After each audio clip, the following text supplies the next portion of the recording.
saudação especial a você que me acompanha. Hoje eu quero falar sobre uma das páginas mais covardes e violentas contra o negro escravizado na sua luta pela liberdade.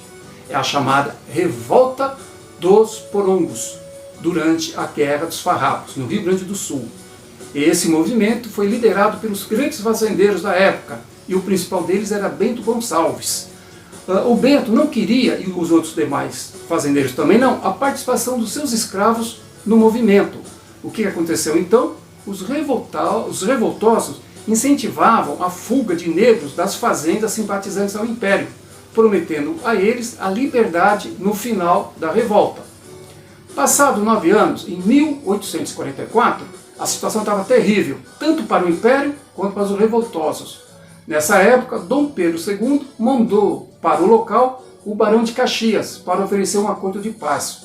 Nesse acordo, várias vantagens foram oferecidas aos revoltosos, porém, eles exigiam que os negros voltassem à condição de escravos das fazendas onde eles foram capturados ou fugidos. Aos revoltosos, isso criou um pânico muito grande. O que nós vamos fazer agora com esse pessoal? Eles que lutaram 9 anos pela liberdade, terem que voltar como escravos para suas fazendas. A solução encontrada não foi das melhores, e segundo alguns historiadores, um acordo foi feito entre o comandante Davi Canabarro e Muirink, do exército imperialista. E no local chamado Cerro dos Porongos, o acampamento de Davi Canabarro era dividido em 3 partes: os brancos, os índios e os negros. À noite do dia 13 de novembro, o Davi Canabarro mandou recolher todas as munições dos negros da infantaria. E quando foi na madrugada do dia 14, às 2 horas da manhã, o exército de Muirink atacou este lado do acampamento.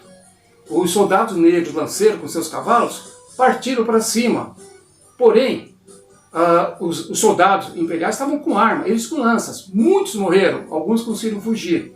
Já os negros da infantaria, com armas sem munição, esses foram executados.